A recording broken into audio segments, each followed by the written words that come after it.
Bonsoir.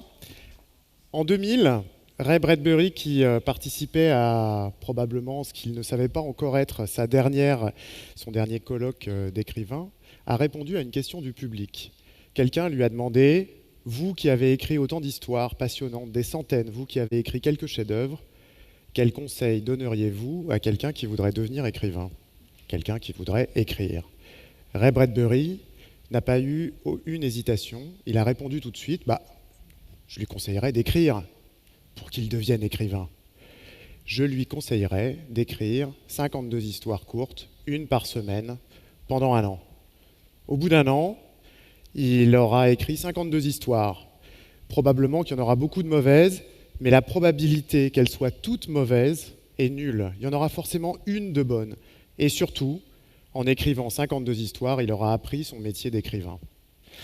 Alors cette histoire, je ne la tiens pas de Ray Bradbury. J'étais pas en 2000 dans ce colloque d'écrivains. Elle me vient de quelqu'un que j'ai rencontré en janvier, qui s'appelle Julien Simon. Alors il a une notoriété un peu plus faible que celle de Ray Bradbury. Peut-être que vous connaissez, vous, des Julien Simon. Il est peu probable que ce soit le même, parce qu'il a sûrement quelques homonymes. Il se fait aussi appeler Neil Jomunzi.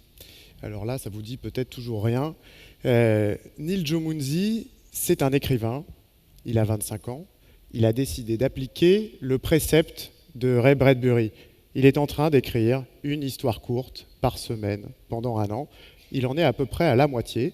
Vous pouvez aller les lire, ces histoires. Alors, quand je l'ai rencontré, Julien Simon, je lui ai dit, mais quand même, quand on parle d'art, de création, on ne pense pas à la discipline du sportif qui fait 52 exercices hebdomadaires. On pense, qu'est-ce qui fait que tu t'es dirigé dans cette voie-là? Il m'a dit, en fait, quand on ne sait pas, quand on n'a personne à qui poser la question, et que ceux qui savent ne peuvent pas vous le dire directement, il n'y a qu'une seule chose à faire, il faut expérimenter.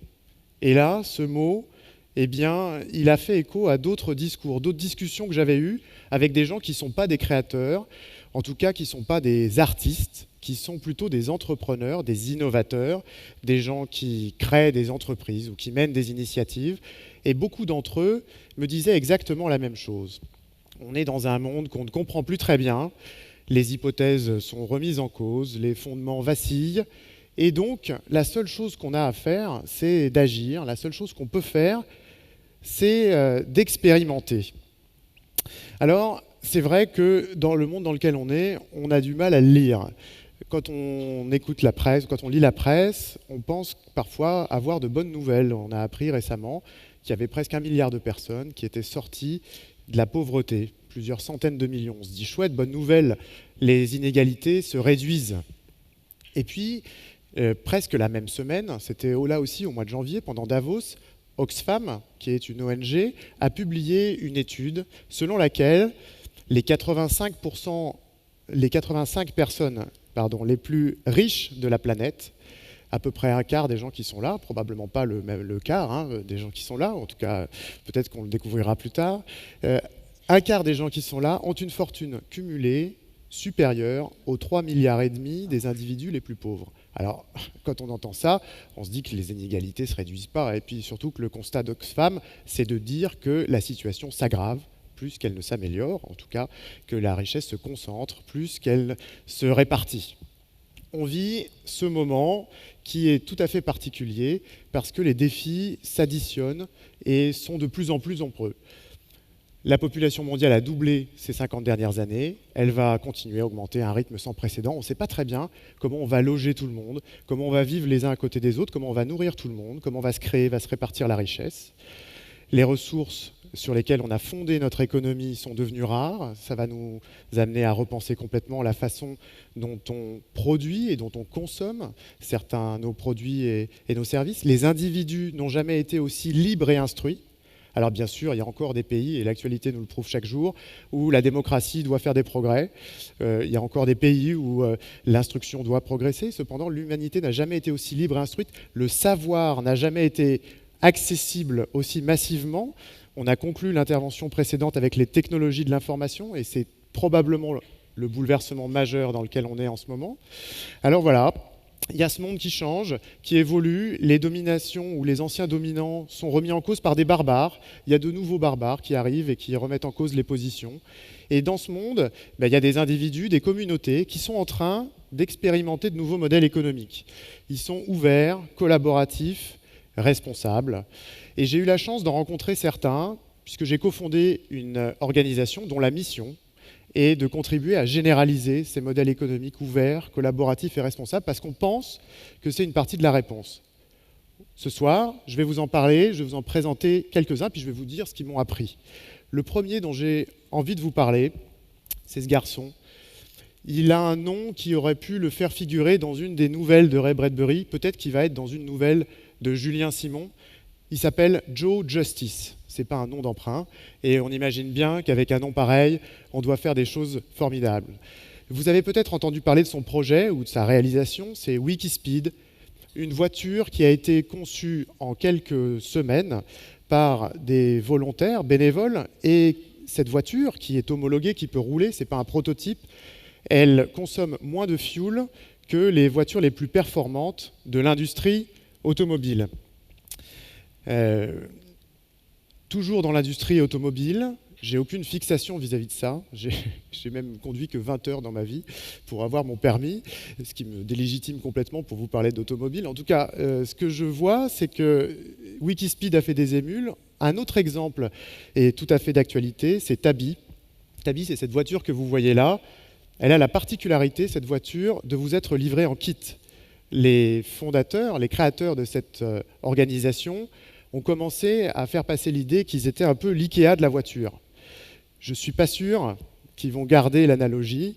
En tout cas, je ne sais pas vous, mais moi j'ai des souvenirs assez dramatiques de mes dimanches IKEA, notamment sur la phase de montage. La promesse de l'entreprise est que cette voiture s'assemble en 41 minutes. On verra. En tout cas, ce qui est certain, c'est qu'elle annonce une rupture majeure dans l'industrie automobile. Vous imaginez, cette voiture vous est livrée, vous pouvez l'assembler avec votre outillage du commerce, et surtout, vous pouvez la modifier, et vos modifications seront restituées à la communauté des autres utilisateurs. Les exemples dans d'autres domaines sont nombreux, d'organisations et de communautés qui se coordonnent pour produire des résultats qui sont supérieurs à ceux des meilleures organisations. OpenStreetMap est une organisation communautaire. Il y a 1 million de personnes qui, volontairement, bénévolement, cartographient des routes. Ils sont plus forts que Google avec les milliards et l'organisation puissante qu'ils ont constituée. Ils sont plus forts parce qu'ils sont 1 million et qu'ils font des choses que Google ne fera jamais, notamment répertorier certains types d'oiseaux. Dernier exemple, Fairphone, qui est un téléphone, la traduction le laisse penser, équitable. Un des drames de l'industrie des biens de consommation électronique est qu'elle a un bilan environnemental, social et sociétal dramatique, notamment dans les pratiques d'extraction des métaux rares et des terres rares. Fairphone, c'est un produit qui se veut et qui se présente comme étant équitable sur toute la chaîne de production, de l'extraction jusqu'à la livraison. C'est là aussi quelque chose de réel et de tangible. C'est un produit qui a été vendu à 25 000 exemplaires en quelques semaines sur une plateforme de crowdfunding. S'il y a parmi vous des entrepreneurs ou des distributeurs, vous savez ce que ça veut dire de vendre 25 000 exemplaires d'un produit avec de fortes contraintes. Alors les exemples, on peut les multiplier. Je ne suis pas là pour faire une liste, mais ce qui est notable, c'est que ces expérimentations, elles s'appliquent bien sûr dans le monde économique, mais elles s'appliquent aussi dans d'autres domaines. Etienne Hayem est en train d'expérimenter de nouvelles formes de monnaie, des monnaies complémentaires qui sont locales, gérées, conçues par les individus. Armelle Lecause est en train d'expérimenter une nouvelle forme de démocratie, une démocratie plus participative où les citoyens sont plus impliqués dans les décisions des parlementaires. Thomas Landrin, avec son projet La Paillasse. Alors j'ai découvert, c'est un monde où on découvre chaque jour de nouveaux mots. Thomas Landrin, il est biohacker, c'est-à-dire qu'il est en train de jouer avec le vivant, il joue avec l'ADN, et dans des petits laboratoires, il est en train de renouveler des bouts d'humains. Alors c'est une perspective qui est stimulante ou qui fait peur, mais en tout cas, elle questionne. Alors, ces individus Qu'est-ce qu'ils ont en commun?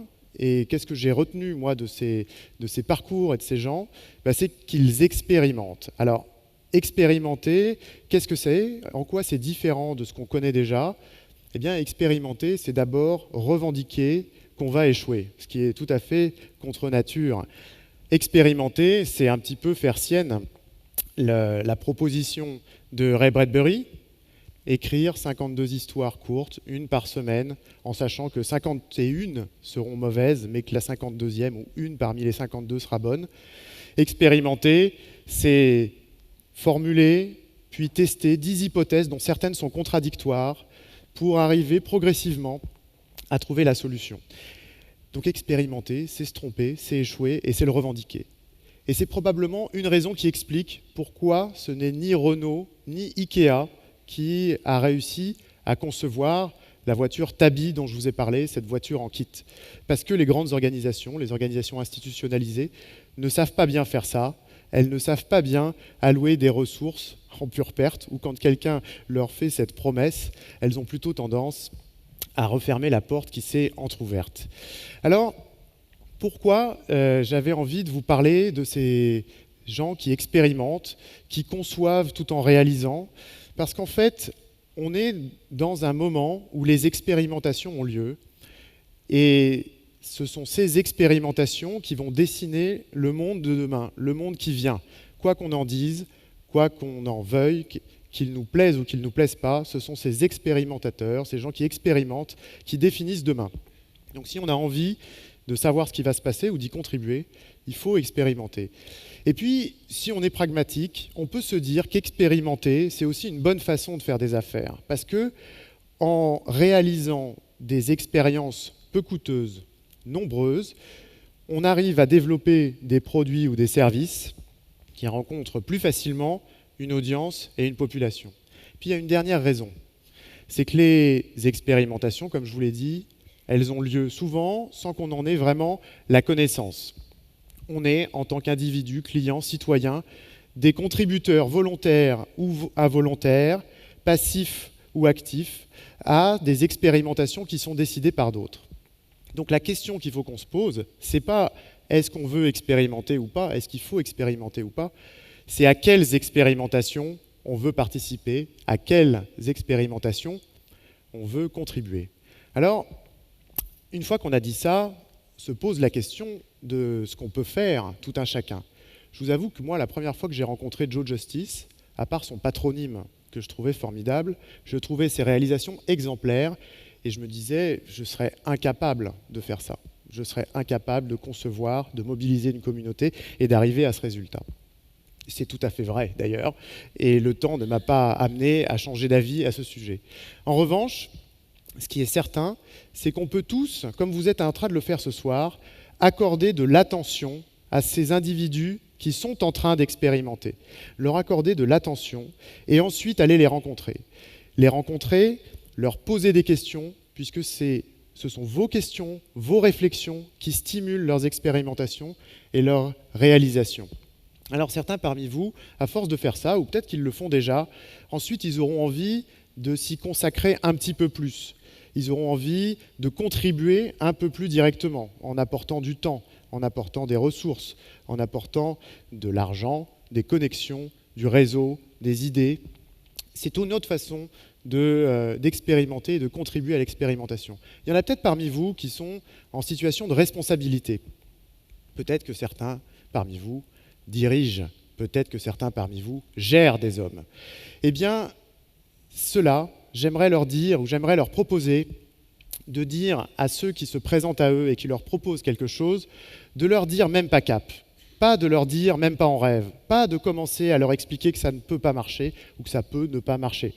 Les mettre au défi, soutenir les expérimentations, les accompagner, ça ne vous empêchera pas de décider ensuite, mais au moins vous aurez progressé, vous aurez appris. Et puis, peut-être que certaines de ces expérimentations vont réussir, qui sait.